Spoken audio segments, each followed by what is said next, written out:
The Ghoul got to be one of the most coldest characters I've ever seen in fiction. Like, not only was the actor doing his fucking job, played this character so well, but he also has some of the hardest lines in fiction in a long time. I do this shit for the love of the game. I bet that outfit makes y'all feel like a big man, don't it?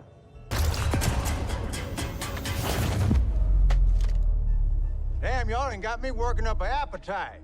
To create this really lovable character that ultimately played the game of Fallout like anybody who plays Fallout when they own Demon Time. How could you not love this character? But I think perhaps has to be my favorite aspect of him is that he is so integral to the story, and he is the biggest asset and threat to the show's overall villain, Vault-Tec. Let me explain.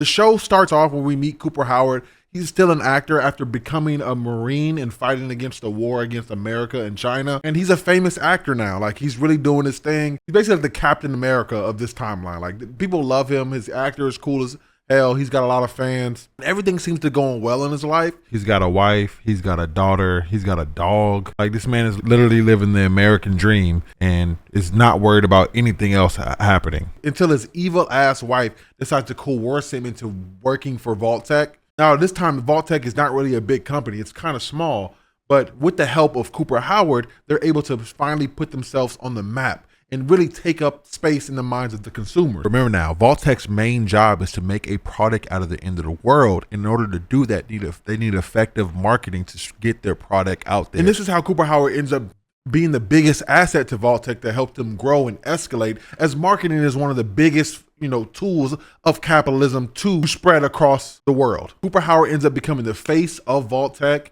They even based the colors for the Vault jumpsuits off of his original cowboy suit. What I found so interesting is these commercials were actually kind of good. Like, they were, and part of that is because of the production, but also showing you because of the charm and wit of Cooper Howard's character, really showing you how dangerous it can be when celebrities or people of renown get behind products, especially while not knowing their true intentions. Because at this point, Cooper Howard's completely fucking oblivious. And when Cooper Howard decides to leave, they had Vault Boy. It's pretty much just the same version of him, even with the receding hairline. Once Cooper Howard finally discovers Vault-Tec's true plan by listening in on his evil ass wife, he discovers their secret weapon, which is time. You see, Vault-Tec's evil plan is to be so cracked out on capitalism that instead of trying to compete with their competitors, they're literally just going to bomb everyone so they can outlive them all.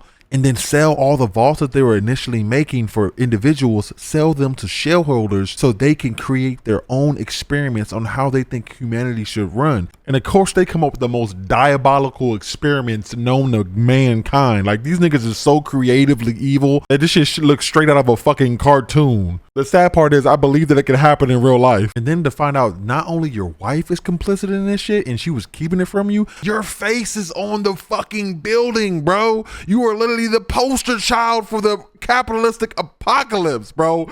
There's no getting away from this. But you help put them in the position where they could actually achieve this shit, bro. Like I don't know how he kept it cool when Hank came in and talked to him. I would have for sure crashed out. I would have put Hank through the motherfucking window. And to think that he was a former vet, he believed in the American dream and capitalism, and to see capitalism fuck him over like this and the rest of the world, bro, this is the wake-up call that all conservatives have coming for them. Because as soon as there's no more minorities to oppress, they're coming for you next, until there's only the elites and the rich left. And this is where he starts to flip to biggest asset of Vault-Tec to biggest enemy, and he's about to get his fucking get back. Because what does he do after that? Well, first of all, he divorces his wife, because who the fuck would stay with your wife? He does end up losing all of his Hollywood connections. This is why he's working as a birthday party host. But he gets to keep his daughter. And after the bombs drop, we don't really see him until 200 years later. And at this point, he's become a ghoul.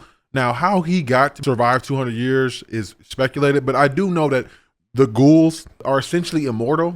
You saw him taking hella shots in the show, like he was eating them bitches like fucking breakfast, and they're able to pretty much live a really long time, so long as they have right juice, because they're essentially irradiated human beings. So he took the bomb, which was dropped by Vault-Tec, by the way, wore that on his skin, became a motherfucking ghoul, right? And now he's out to get Vault-Tec and has neutralized them by becoming a ghoul, which is immortal, therefore destroying Vault-Tec's biggest advantages, which was time.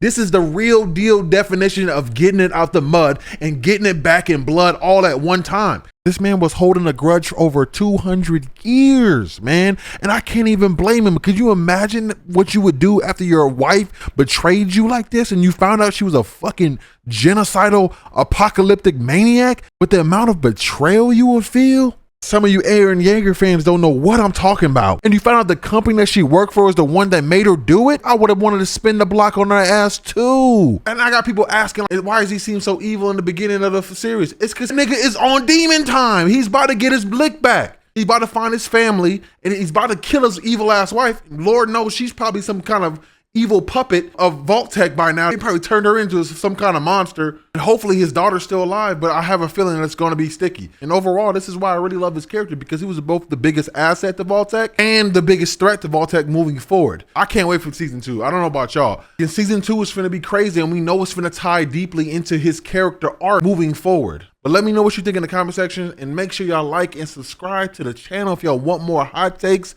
media analysis, leftism, y'all know where to find me. Goofy Wise, let's get it.